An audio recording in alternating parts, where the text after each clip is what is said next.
이런 가운데 노상원 전 정보사령관의 이른바 계엄 수첩 여기에도 관심이 모아지고 있는데 이런 주장까지 얘기까지 나오고 있습니다. 얘기 들어보시고 이어가 보도록 하겠습니다. 노상원 전 정보사령관 수첩에 적힌 이른바 백령도 작전은 정치인, 종교인, 판사 등 수거 대상을 체포한 후에 배를 통해 백령도로 보내는 과정에서 사살한다는 내용이라고 언론에 보도되었습니다. 그 발상이 그저 놀라움과 충격일 뿐입니다. 저는 버거보살 노상원이 누군지 알지 못합니다. 노상원을 수사하고 있는 경찰 국가수사본부는 수첩에 표기된 16명이 누구인지 즉각 공개하십시오. 공수처는 윤석열을 즉각 체포 구속해야 합니다.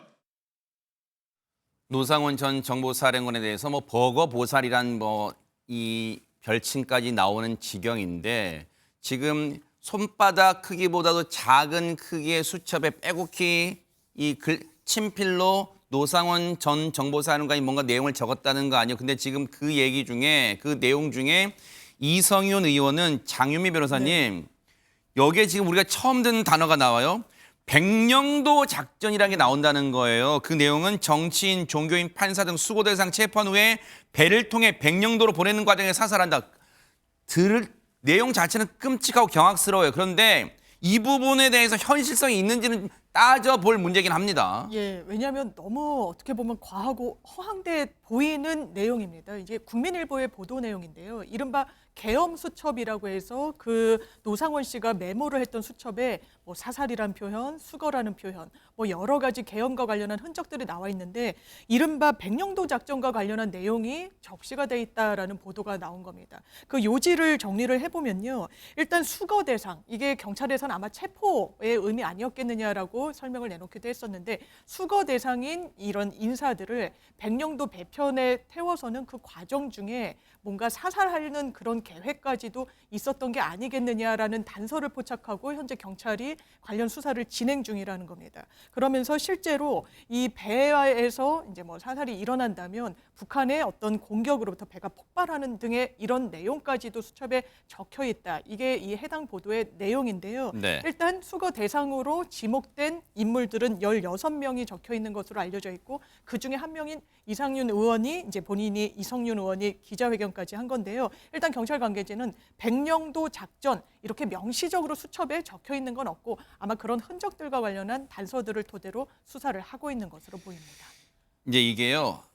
물론 앞서도 말씀드렸지만 내용 자체는 보도 자체는 놀라고 경악스러워요. 그런데 이제 찬찬히 뜯어볼 게 뭐가 있냐면 최진영 변호사님 일단은 해당 언론 보도를 폄하할 그 생각이 있는 건 아니니까 오해는 마세요. 해당 언론이. 근데 그 기사를 보면 국민일보 취재 결과를 종합화면이라고 시작해요. 그런데 보면 국가수사본부 특별수사단이 확보한 노 전 사령관의 수첩에는 이른바 수거 대상과 관련한 백령도 작전이 적혀 있는 것으로 전해졌다. 이제 이렇게 됐는데 실제 다른 언론이 경찰 측과 접촉해서 인터뷰한 내용에는 경찰은 수첩에는 백령도 작전이라는 단어는 적혀 있지 않았다. 또 이렇게 얘기를 하고 있단 말이에요. 그러면 물론 이것도 어느 관계자의 말이 사실에 부합하는지는 또 따져볼 일이지만 지금 말씀드리고 싶은 거는 언론 보도가 이 대목에 나온다고 해서 다 따라갈 수만은 없다. 지금 신중해야 되는데 또 그런 생각도 듭니다. 그렇습니다. 사실 그 문재인 정부 때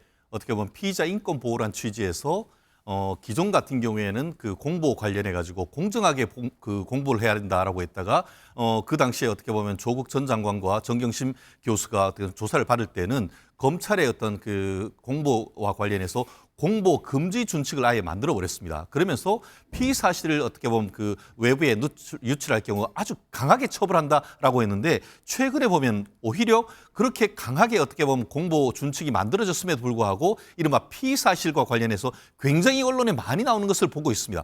사실 이게 압수수색됐던 그 수첩이 어떤 식으로 언론 보도에 나올지에 대해서는 저는 의문을 가지지 않을 수가 없는 것이거든요. 다만 지금 또 그 좀 황당한 것이 국수본의 어떤 특별수사 관계자 같은 경우에는 내용은 확인해 줄 수 없다라고 하면서 수첩에 백령도 작전이라는 말은 적시되지 않았다라고 수사 관계자가 얘기를 하고 있단 말이에요. 거의 단정적으로 얘기했어요. 단정적으로 네. 얘기했단 말이에요. 그럼 어디에서 또 백령도 작전이라는 것이 나왔는 것인지, 그리고 이 부분에 대해서 한 언론이 보도를 했고 그것을 민주당 지금 검찰 출신 의원이 지금 얘기를 하고 그렇죠, 있는 이런 네. 모습을 보면서 국민들로서는 지금 뭐가 사실인지 혼란스럽단 말이에요. 네네. 그렇기 때문에 조금 더 사실관계를 확인하는 절차가 필요한 것이지, 모든 것을 취재 경쟁 속에서 단독 경쟁을 하다가 보면은 네. 나중에 사실관계가 아닌 것으로 밝혀지면 그 피해는 어떻게 합니까? 그렇기 네. 때문에 언론 스스로도 단독하고 어떻게 보면 언론에서 어떤 새로운 뉴스를 발견하는 건 중요합니다만 검증하는 데스킹 절차가 지금으로서는 네. 필요한 것이 아닌가 말씀드리지 않을 수 없습니다. 노상원 전 정보사령관은 군 전역 이후에 보살로 불리면서 이른바 점집을 운영한 것으로는 이미 여러분들 다 알고 계신 것처럼 이제 전해지고 있어요. 그런데 자신보다 더 영험하다고 생각했을까요? 한 지역에 있는 무속인을 찾아가 여러 차례, 수십 차례 찾아갔다고 하는데요. 어떤 대화가 오갔었는지 얘기 들어보시고 이어가 보도록 하겠습니다. 오늘 계세요? 네, 오늘 3시가 비었어요, 갑자기. 예, 갈게요. 네. 감사해요. 실제 방문한 건 한 30차례 정도. 네네. 그러니까 군인들을 물어봤을 때에도 이 사람이 어때요? 좋아요가 아니라 이 사람이 끝까지 오랫동안 함께 할 수 있을지, 배신하지는 않을지, 꼭 그 보도에는 김용현이 나를 배신하지 않을까라고 표현했는데 그냥 일반적인 군인들도 나를 배신하지 않을지, 그런 것들도 많이 궁금해하시니 대통령도 근처에 집에 올 수 있을까요? 이제 이런 얘기를 했더니 국민들이 알고 있는 대통령의 생일은 다르다. 표기되어 있는 거는 전혀 다른 거다. 그래서 사람들이 대통령을 가지고 점을 치고 얘기를 하고 하는데 잘못된 거라고 그렇게 말씀을 하셨어요.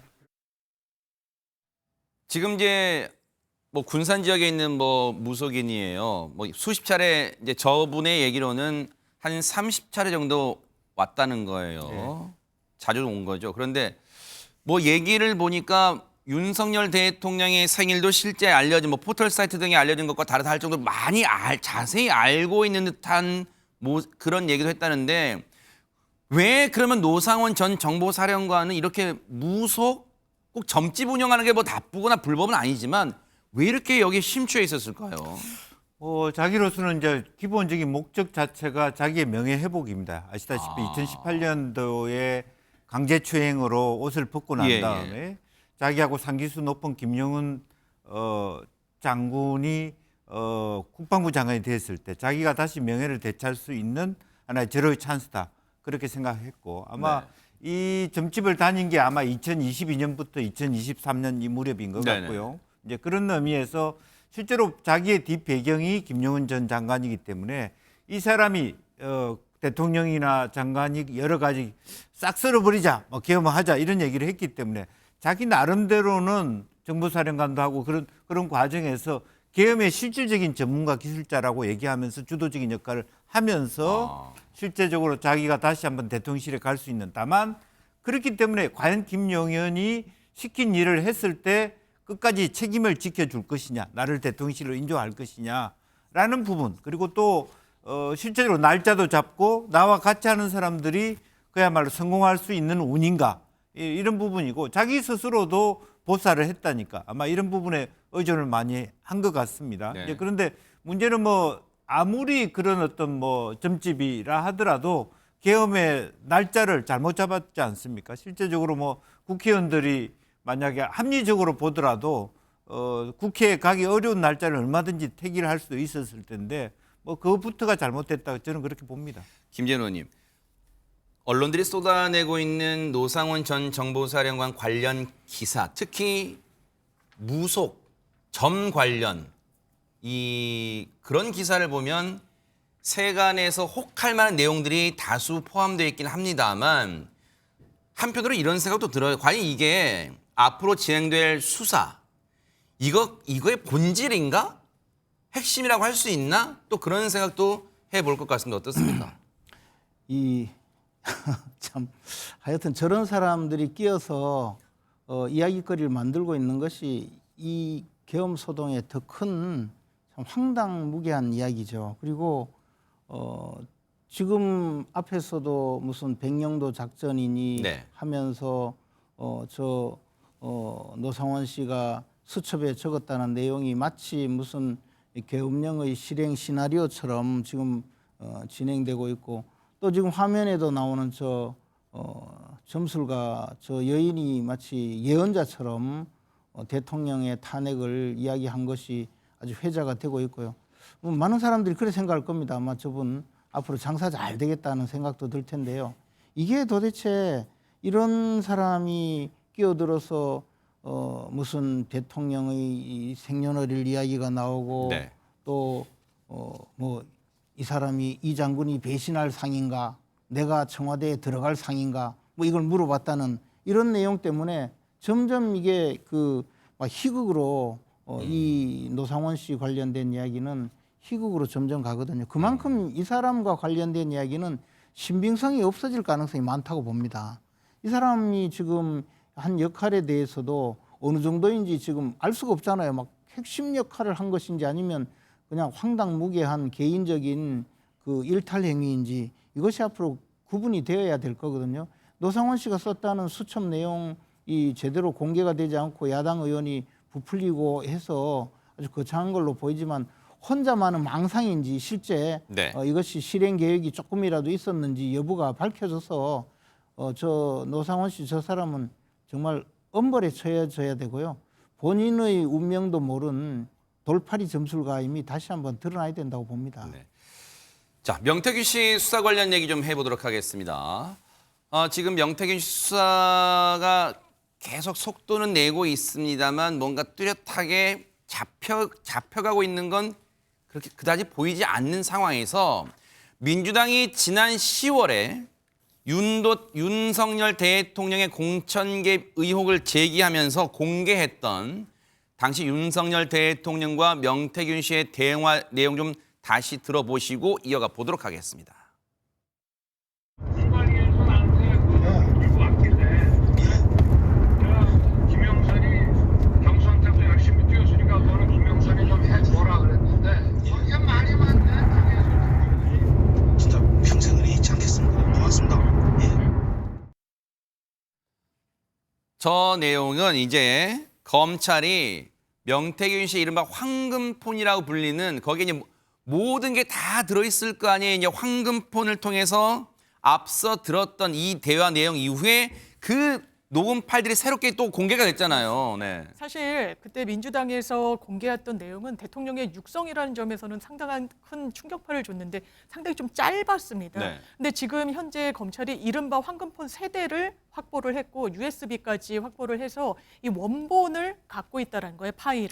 이 녹음 파일 원본을 갖고 있고 한 2분이 넘는 분량이라는 건데 네. 그러면서 한 언론사에서 그 당시에 그렇다면 왜 대통령이 김영선이를 좀 해줘라 했는데 말이 맞네 당해서라는 대화가 나오게 됐는지 그 맥락을 취재해서 보도를 한 겁니다. 구체적으로 보면 윤석열 대통령이 당에서 내가 김영선 공천을 주라고 하는데 말을 듣지 않는다라는 취지로 이야기를 하니까요. 명태균 씨가 네. 이거 박완수 의원뿐만 아니라 뭐 이준석, 윤상현 의원 다 김영선 공천에는 다 찬성을 한다라고 이야기를 합니다. 네. 그렇지만 이제 이른바 친윤 의원들, 윤한홍, 권성동 의원이 좀 이런 기류를 불편해한다라고 하니까요. 네. 일단 윤석열 대통령이 나한테는 특별한 말을 안 했는데 네. 이걸 내가 좀 알아보겠다. 그러니까 명태균 씨가 다시 한번 김영선 전 의원을 공천을 줘야 된다라고 강조를 하기 위해서 경남 지역에는 여성 의원이 없다. 이게 여성 모스로 추천이 반드시 돼야 된다는 취지로 다시 한번 대통령을 설득하니까 네. 윤석열 대통령이 내가 윤상현한테 한 번 더 이야기할게. 공관위원장이니까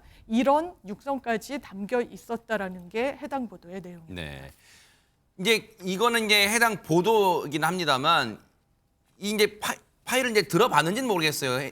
해당 언론사. 그런데 어쨌든 윤석열 대통령이 물론 대화입니다. 이것도 실제 윤상현 의원과 통화를 했는지는 또 수사 과정에서 밝혀내야겠습니다만 이 상황 이것만 놓고 보면 또 어떻게 봐야 되는 거예요? 그렇습니다. 결국 사실 이번 주 월요일 12월 23일 날 명태균 씨와 관련해서 이미 기소된 사건에 대해서 첫 번째 공판결의 변론 준비 절차가 있었습니다. 근데 지금 얘기 나오는 것은 이미 기소된 것 이외에 별도로 말씀하신 것처럼 21대, 22대 공천과 관련된 개입과 관련된 수사가 지금 검찰에 진행되고 있다 보니까 네. 재판과 수사가 같이 이루어지고 있는 그런 상황인데요. 네네. 지금 말씀하신 것처럼 그 공천 개입과 관련해 가지고 윤상현 의원한테 얘기를 했느냐? 이 부분에 대해서 예전에 그 윤석열 대통령 같은 경우에는 나는 뭐 공관위원장이 딴 사람인 줄 알았다라고 얘기를 하면서 그 윤상현 의원인지도 몰랐다라고 했는데 이 대화 내용을 보면은 공관위원장이었다는 사실을 알았는 듯한 그런 내용이 맥락이 보이는 것 같습니다. 다만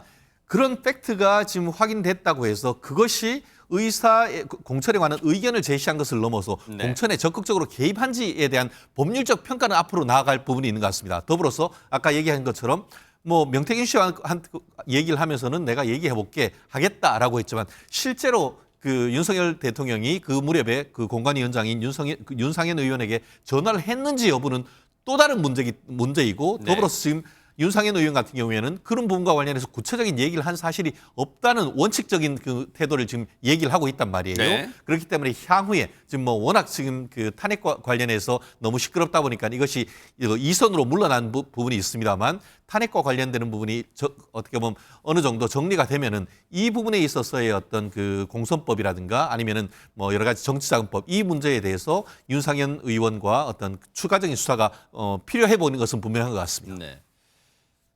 명태균 씨의 이른바 황금포는 글쎄요, 어떤 처한 입장에 따라서는 판도라의 상자가 지금 되는 격이에요. 저 통화가 앞서 윤석열 대통령과 명태균 씨의 저 통화가 이루어진 지 한 40분쯤 뒤에 보세요. 40분쯤 뒤에는 김건희 여사와 통화했다면서 그 내용이 언론으로 공개가 됐는데 그 내용 그래픽 좀 보여주세요. 어떤 대화가 나간지 그 보여드리고 제가 김영주 의원님께 좀 얘기 들어볼게요. 보세요. 6월 1일 재보궐공천 후보 발표 전날입니다. 5월 9일. 당선인이 지금 전화를 했어요. 그랬더니 명태균이라는 사람이 고맙습니다. 권성동, 윤한홍이 반대하는 거죠? 네, 당선인 뜻이라면서요. 걱정 마세요. 잘 될 거예요. 고맙습니다. 내일 뵙겠습니다. 당선인은 뭐 누가 봐도 윤석열 당시 대통령 당선인을 얘기하는 거겠죠? 자, 지금 이 내용, 이 육성 파일, 물론 저희가 육성으로 들려드리는 건 아닙니다만 이 내용을 이제 언론 보도했어요. 이거는 어떤 대화가 오갔다고 미루어 짐작해 볼 수 있을까요? 김영주 의원님.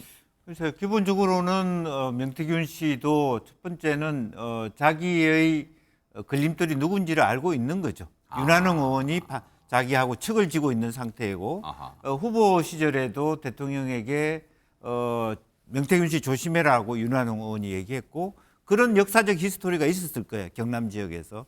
이제 그런 부분에 있어서 다시 한번 대통령의 그 통화에도 불구하고 사실은 실제 대통령이 하고 저런 말씀을 하시는 건지 안 하고 하시는 건지 믿었지 않았기 때문에 여사하고의 마무리. 그때부터 이미 여사가 마무리를 지었다. 확실하게. 그리고 대통령이 미지근한 반응을 한 데 대해서는 해줘야 된다라고 얘기를 하고 네. 필요에 따라서는 아마 미지 영역 같습니다만은 직접적으로 여사가 전화를 통해서 뭐 공관위원장한테 혹은 뭐 다른 여러 가지 당 관계자한테 여러 가지 부탁을 했을 수도 있고 그런 네. 확신이 있었기 때문에 걱정하지 말라 이런 얘기를 하지 않았을까 그런 생각이 네. 듭니다.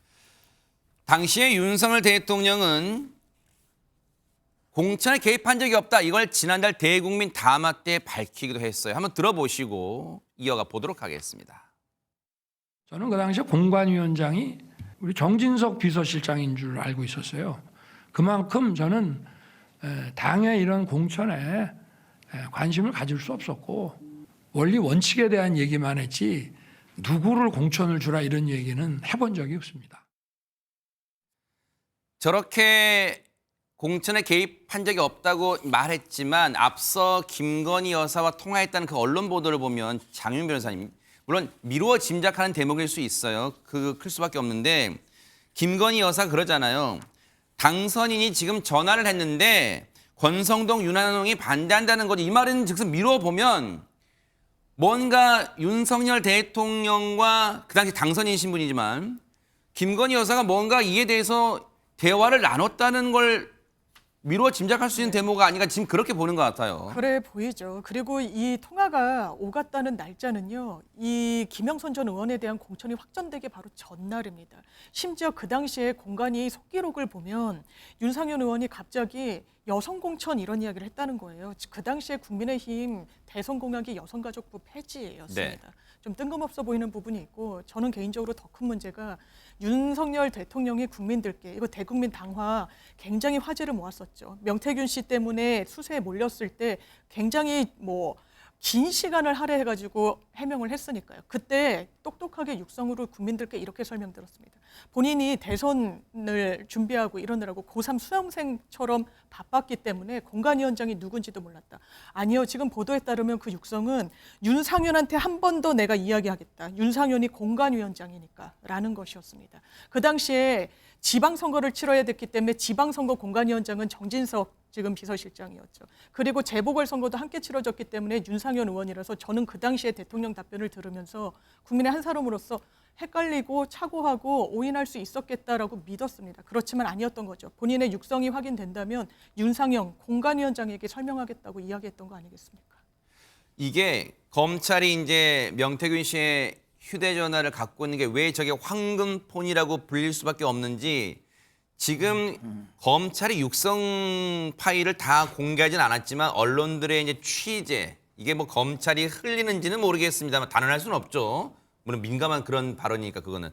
근데 이게 앞으로 계속해서 이런 내용들이 나올 거잖아요. 그러면 이게 과연 윤석열 대통령이 어느 정도까지 당시에 공천이 진행되는가를 알고 있었는가.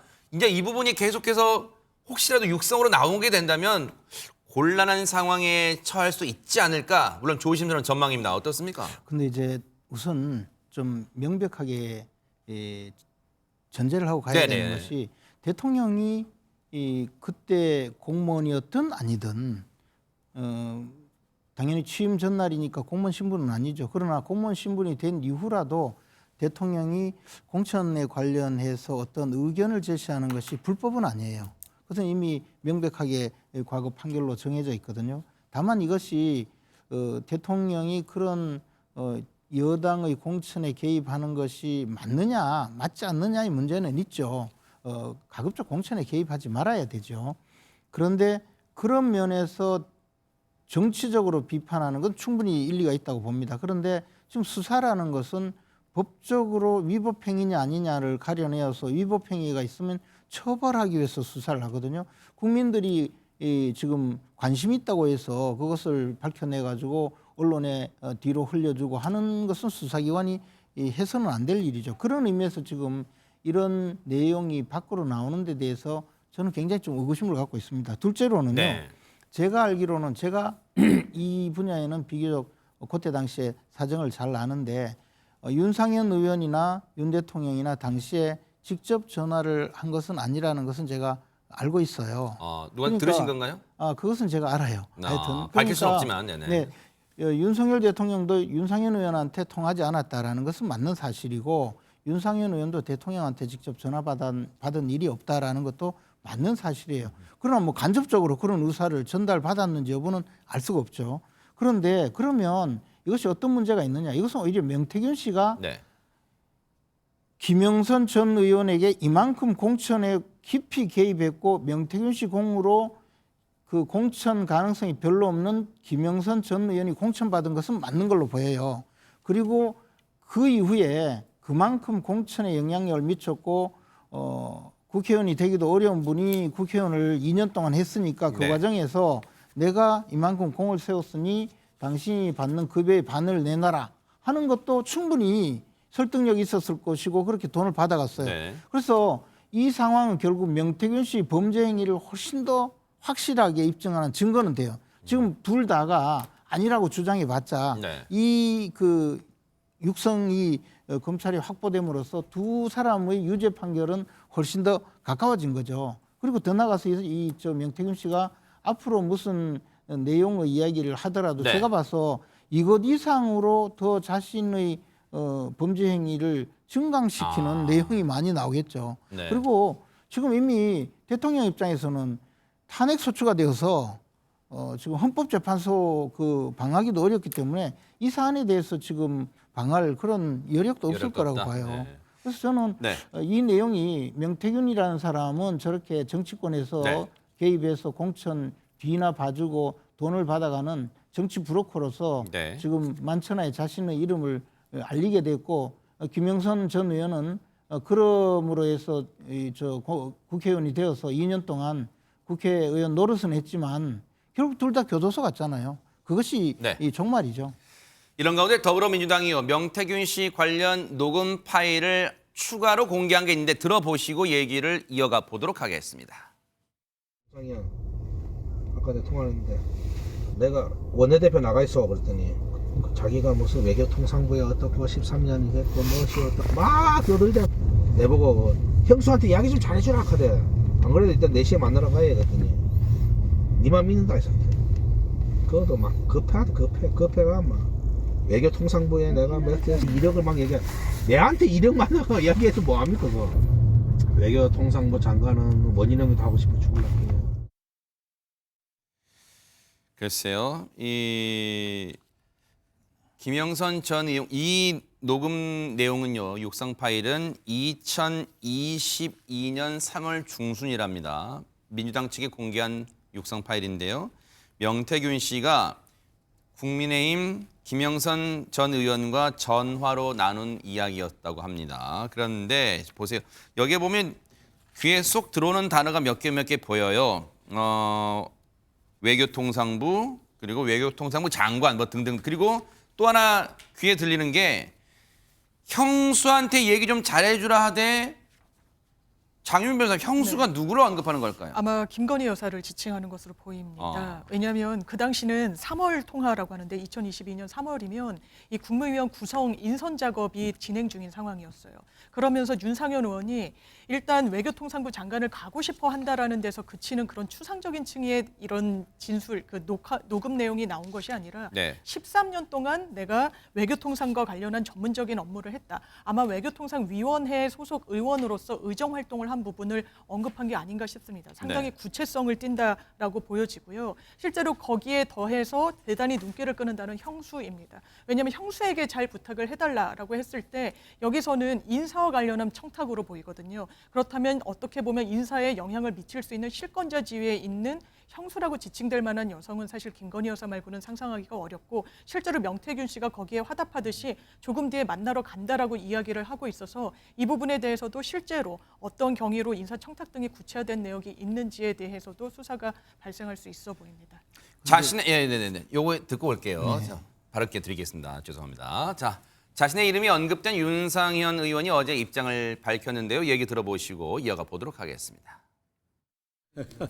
저는 외교부 장관 원한 적이 없어요. 사실 제가 여러 가지로 어떤 입각 이런 거에 대해서 저는 개인적으로 부정적인 생각을 가지고 있어요. 그래서 어떤 제가 뭐 외교부 장관을 원했다 그것은 완전히 낭설이에요. 말씀하시려고 했던 것과 또 이 내용 같이 섞어서 좀 말씀해 주시죠. 근데 뭐 외교장관 원했는지 아닌지는 제가 확인을 못했고요. 그러나 지금 이야기한 뭐 형수 네. 어쩌고 한 것은 이제 명태균 씨가 다른 제3자한테 이야기를 하면서 윤상현 의원이 형수한테 잘 얘기해달라고 하더라는 이야기잖아요. 네. 윤상현 의원이 실제 형수라고 말했는지 아닌지는 확인을 못했어요.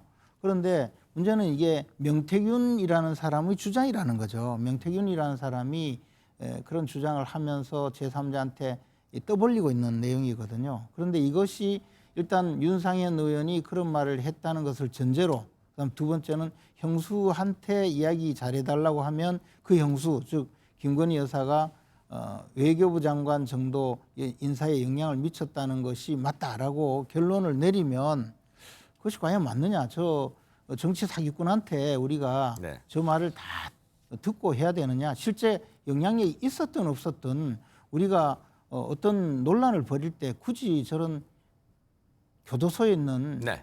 정치 사기꾼의 이야기를 금과 옥조처럼 쓰다 버린 그 휴대폰을 황금폰이라고 해야 되고 네. 이러는 사실이 저는 좀 이해가 되지 않습니다. 이 부분까지 좀 김재원 의원님의 얘기까지 좀 엮어서 김영주 의원님. 네. 왜냐하면 김재원 의원님의 그 주장도 일리가 있는 게 자, 육성 파일은 저 자체는 존재는 하지만 저 자체를 무시하거나 외면하거나 부인하거나 할 수는 없지만 육성에 들어있다고 저게 다 사실인지 여부는 따져봐야 되지 않겠. 또 실제로 명태균 씨의 지금까지 행적을 보면 좀 과장된 행위들이 실제로 드러나는 경우도 왕왕 있잖아요. 그러다 보니까 이 부분 육성은 있지만 과연 이게 사실에 부합하는지 여부는 또 차근차근 따져봐야 될 것 같기도 합니다. 예, 뭐 그렇습니다. 여전히 이제 그걸 다 믿고 갈 수는 없습니다만은 이 시대적 그 시간적인 상황적 맥락으로 충분히 가능하다라고 생각해요.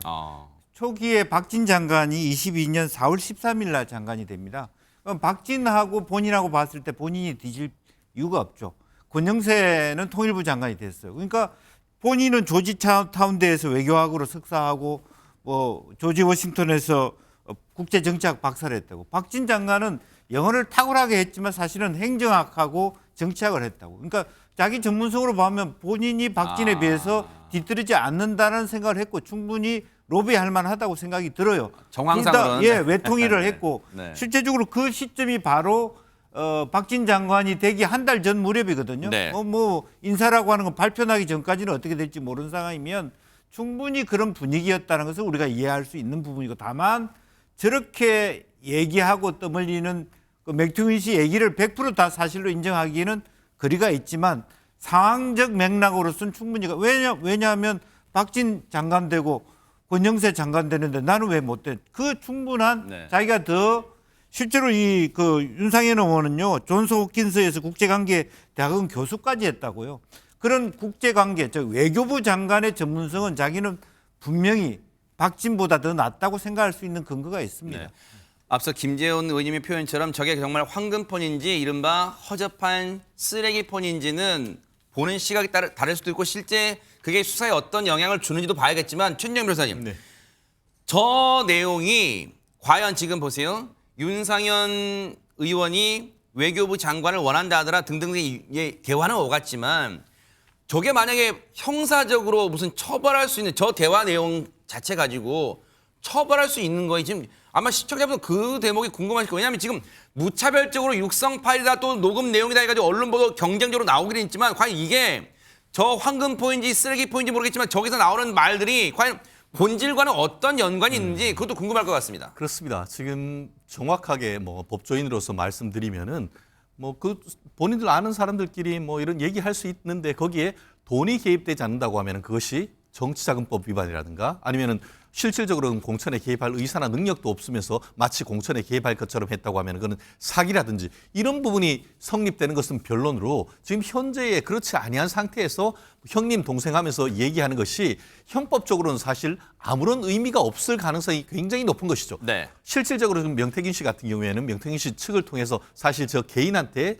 사건 수임을 그 의뢰를 했었고 저는 개인적으로 완곡하게 거부를 했고 어떻게 보면 그 이후에 명태균 씨한테 돈을 그 공천과 관련해서 줬다라고 의심받았던 사람들을 제가 개인적인 인연이 있어서 사건을 수임했습니다. 네. 그러면서 명태균 씨와 그리고 그 인근에 있었던 김태열 또 그리고 그 김혜경 이런 사람들의 진술이나 이런 것들 저는 수사를 하면서 많이 봤습니다. 근데 많은 내용 중에 보면은 본인들이 일방적인 주장이지만 강혜경 씨 말씀이시죠? 예, 그렇죠. 강혜경. 네네네. 이런 분들의 말이 사실과 다른 부분이 적지 않다는 것을 확인을 했었고 그랬기 때문에 제가 그 같은 날 지금 명태균 씨와 그 김영선 의원에 대해서는 구속영장이 발부됐지만 이 돈을 줬다는 사람의 어떤 그 정치안법 위반에 대해서는 영장이 기각되고 그 이유가 네. 범죄 성립에 대해서 다툼이 있다고 했어요. 그렇기 때문에 지금 김 의원님 말씀하신 것처럼 네. 말은 골든폰, 그러니까 황금폰이라고 하지만 거기에 들었는 내용의 신빙성은 아직까지 검증해야 될 부분이 많다는 점 분명히 좀 네. 밝혀드리고 싶습니다. 요 얘기 해볼게요. 요새 글쎄요 관심이 여전히 있을지 모르겠습니다만 한동훈 전 대표가 조용하잖아요. 어떻게 지내고 있을지 관심이 있을까요? 이 사람의 입을 통해서 좀 들어보시고 이어가 보도록 하겠습니다. 지금은 뭐 대선이나 다른 생각을 하시기보다는 좀 많이 지치고 상처를 많이 받으셨어요. 조금 시간을 두면서 생각을 좀 정리하시는 단계로 알고 있습니다. 뭐 지금 한동훈 대표님하고는 뭐 정치적인 얘기를 뭐 나누거나 그러지는 않고요. 뭐 지금 그럴 상황도 아닌 것 같고요. 그냥 뭐 서로 안부 정도 묻는 정도인데 한동훈 대표님 뭐 저는 그렇게 생각합니다. 참 바른 분이십니다. 근데 뭐 정치에 경험이 적다 보니 포용하고 이끌고 가는 힘은 다소 부족했을 수 있겠지만 안 좋은 정말 힘든 환경이었거든요. 원내에서도 따라오지 않고 대통령과도 갈등이 있었고 그 환경 속에서도 보수의 가치를 바르게 이끌려고 애를 많이 쓰신 분이다. 특히 계엄을 해제하는 데 앞장을 섰고 또 어려운 환경 속에서도 탄핵 찬성에 대한 입장을 공식적으로 네. 밝혔던 분입니다. 그런 부분들은 좀 인정받아야 된다 생각 가지고 있습니다. 김상욱 의원이 어제 MBN 뉴스와이드에 출연했던 모습 저희가 그 발언 들려드렸는데 아마 이제 여전히 지지하시는 분들이라면 한동훈 전 대표를 언제 다시 컴백할지 정계로 다시 올지 뭐 그것도 궁금하실 것 같아요. 어떻습니까? 어쨌든 대선이 만약에 조기에 치러진다면 한동훈 대표가 또 참여할 장이 열리겠죠. 물론 보수 진영 전체에서 한동훈 대표를 보는 시각은 지난 그 총선 당시의 비대위원장 또는 지난번 전당대회 때와는 네. 좀 달라질 수도 있지만 그러나 뭐 자신의 정치적 역량을 다시 한번 판단받을 그런 기회는 오지 않을까 생각합니다. 네. 김영주 의원님, 네. 1분 정도만 드릴게요. 시간 관계상. 지금 지지율이 너무 떨어졌어요. 사실 이제 그 보였던 언행이나 막 그 영향도 있을 거예요. 지금 뭐 대선 주자 지지율 상당히 하락했던데 회생 가능성은 어떻게 보면 물론 야권 입장에서는 뭐 회생 가능성이 있죠. 왜냐하면 이제 지금 현재 권성동, 권영세 두 분이 투톱으로 치루어지는 국민의힘이 이 탄핵 정국 속에서 국민의 선택을 받을 가능성이 많지 않아 보입니다. 그러니까 실제적으로 친윤 속에서 한동훈을 꺾을 만한 인기 있는 대중의 어떤 중도 확장성이 있는 후보가 없기 때문에 네. 그렇다고 해서 이 현재 국민의힘 국회의원들이 대선 져도 된다는 입장일 거예요. 이 판에 이길 수 있겠냐? 네. 나 국회의원 4년 임기는 보장된다. 이런 판에서 본인 스스로 이 판에 뛰어들어서 될 가능성이 없습니다. 네. 그럼에도 불구하고 내부에서 구인난이 있을 경우에 그리고 또 하나는 실제적으로 지금 보수의 가치를 제대로 지켜갈 수 있는 사람이 자신이다라는 그것을 구조화하고 네. 조직화한다면 가능성이 있다. 그렇게 네. 보여집니다. 시간 관계에서 마지막으로 장유미 변호사님 좀 양해해 주신다면 최진영 변호사님께 질문 드릴게요. 김상욱 의원 관련 얘기라서. 최진영 변호사님, 김상욱 의원이 그래요. 요즘 새벽 4시 반 정도에 잠든대요. 잠깐 눈만 붙이고 잠을 들 수가 없을 정도래요. 참담하고 힘들대요. 뭔가 지금 이 당이 처절하게 반성해나 막 그런 점을 강조한 것 같아요. 김상욱 의원의 얘기는 어떻게 받아들여야 될까요? 그렇습니다. 그 국민의힘 내에서도 민주당과 달리 굉장히 다양한 스펙트럼이 있습니다. 네. 12분 같은 경우에 실질적으로 탄핵에 찬성했지 않습니까? 네. 그런 분 같은 경우에는 보수의 어떻게 보면 그 나름대로의 지금 현재 안정보다는 보수의 쇄신을 해야 국민에게 다가가겠다라는 그런 의견을 확실히 가지신 분입니다. 네. 다만 2016년, 17년과는 다른 때 그때 같은 경우에는 당이 깨졌지만 지금 같은 경우에는 이와 같은 목소리가 내부에 있지만 당이 깨질 정도의 어떤 원심력은 있지 않은 것 같습니다. 네. 다만 말씀드린 것처럼 이와 같이 그 소수파가 있고 거기에서 어떤 식으로 어떤 김상욱 의원과 또 그리고 한동훈 전 대표의 의견인가에 따라서 앞으로의 어떤 노선 투쟁 이루어질 가능성은 높아지지 않을까 싶습니다. 자, 비상대책위원장이 내정된 국민의힘이 과연 안정을 찾을지 혹시 분열이 더 계속될지는 지켜보도록 하겠습니다.